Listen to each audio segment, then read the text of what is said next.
Welcome back to part 6 of Soul Axiom. We will now be tackling the morgue. Sort of. The morgue and the hospital level. I think it would be just fine to call it the hospital. But for some reason you wake up in the cooler, where you first are greeted by a message: death is only a gateway, which is kinda weird, but whatever. Close the shutter before destroying the ice. This will allow you to grab one of the energy cubes and a crank.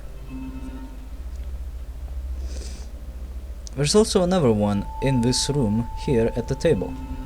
So before you leave, make sure you have 2 cubes and a crank.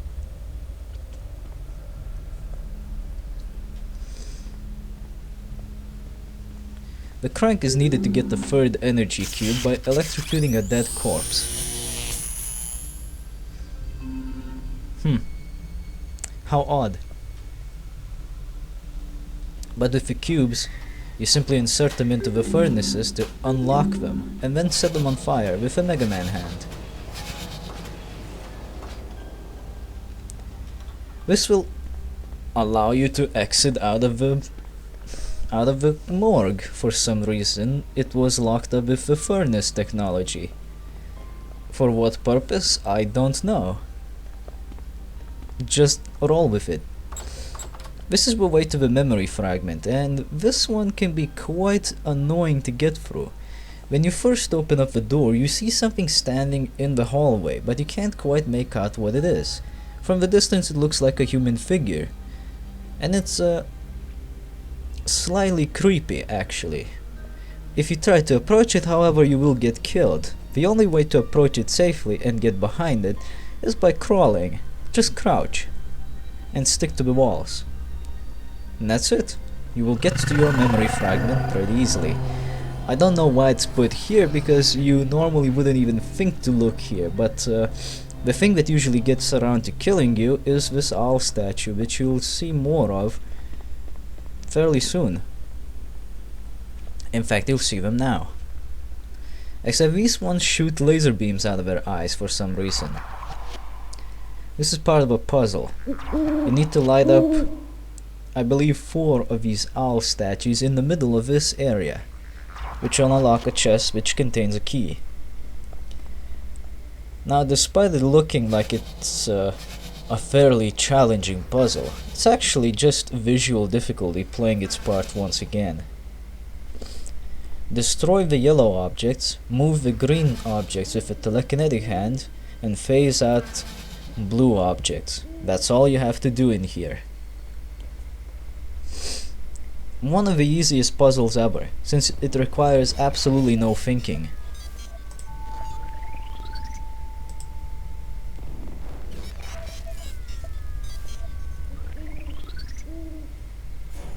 And that's it.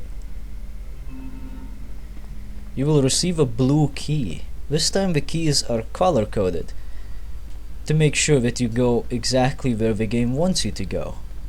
So first go over here to the chapel.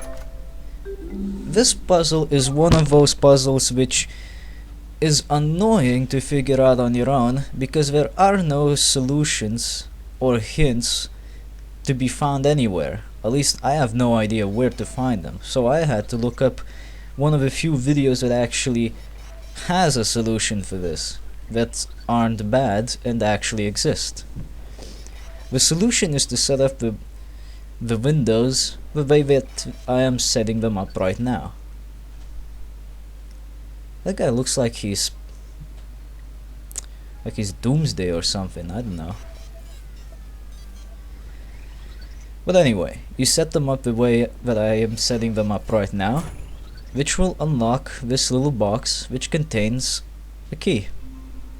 How are you supposed to figure this out on your own? No idea. But considering that there's 3 pieces for each of the windows, and the only correct solution is one that actually makes sense and is not a jumbled mess, I suppose there aren't that many ways of solving the puzzle, so it's likely that you won't be stuck there for a very long time. However, it would be nice to have a hint as to what you're supposed to be doing. Oh, it's a guy again. This is a fairly easy puzzle. You need to match up these symbols above the door with the ones in the X-ray images. Fairly simple stuff. You just need to change the first one and the last one. You can see if they're the correct thing or not by hitting the light switch. Once they match up the symbols above the door will open. Then you run in and wow, the guy is not even here anymore. What a shocker. You may have noticed that there are containers with Roman numerals on them throughout the level. Well, it would be good if you memorized their locations, because you will need to worry about them shortly. You are now in the last area of this level.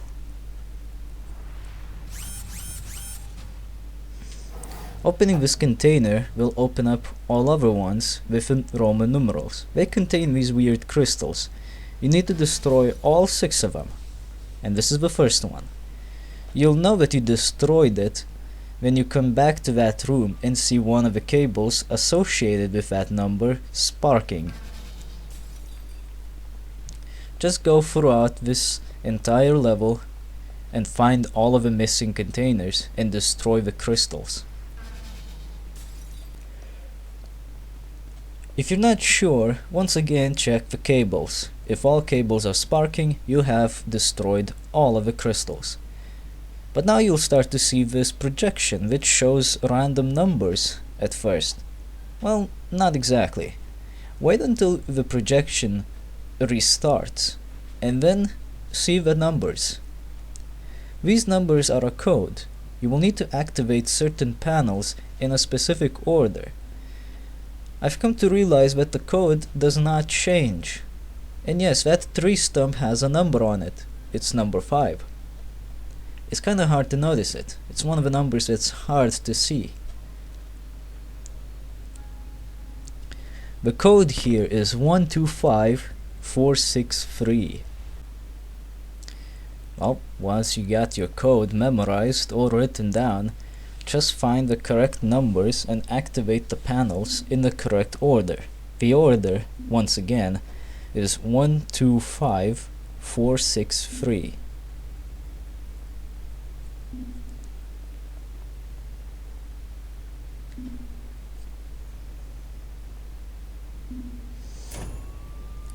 Once that is done, the exit will open.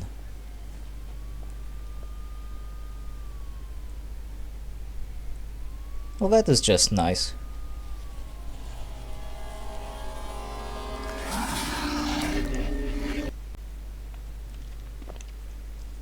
Well, what about the memory fragment level? Well, you'll find that this one is fairly simple actually. In this level, all you're doing is playing Simon Says for the most part.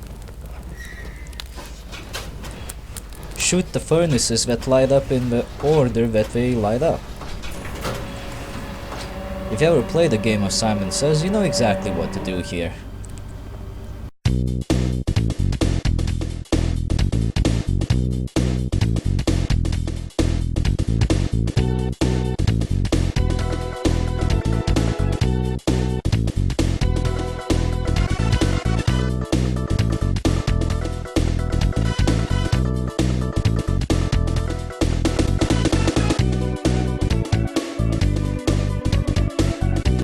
Once you start seeing the goal hand, you are already at the end. You just need to do one more Simon Says and you are good to go. This is where I realized that the pattern is the same thing that I had the last time. So conveniently I used the one that I wrote down, which is red, blue, green, yellow, blue, green, yellow, red.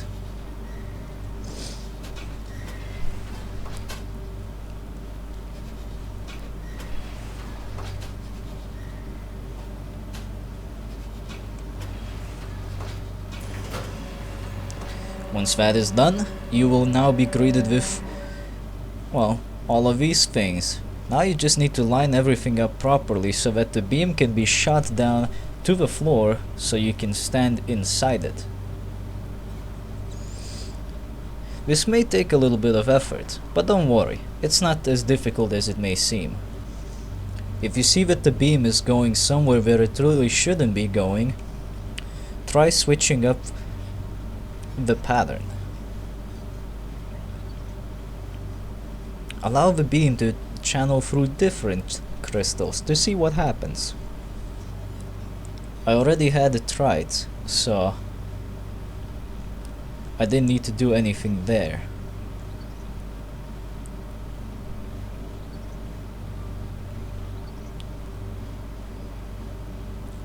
You need to pull this thing a bit higher. Now it will shoot down to the floor. Just a little short of a goal hand. But that's okay, you can stand in it and channel the rest of the distance into it. And that is that. Once again, a very simple thing. But things won't be getting any more simple from here. In fact, they will be starting to get a little harder. Good morning, Mr. Parker. You had a close call yesterday. You look much better today. We'll have you out of here in no time. Well, looks like Spider-Man is having a bad case of the cancers. In fact, he died. Okay, it might not be that Parker that we're thinking of, but it might as well be. Time of death, 22:58. Take him through to the lab. We haven't even told his family yet. They should be Are you told. questioning my conduct? You have your instructions. Get on with it. Without sacrifice, there can be no progress. It was nothing personal. I was fond of Mr. Parker, but he was unlikely to last the year. Why waste months waiting for him to shuffle off this mortal coil? All actions are justified in the pursuit of knowledge, and now I can continue my research for Persephone. When all is said and done, is it really murder to kill a dying man? Yes, it is. The better question here would be, is it ethical to kill a dying man? But I wouldn't worry about it too much, because that guy is an idiot, and he kinda doesn't get away with what he's trying to do. But we'll see what I mean in the future. For now, stay tuned for part 7.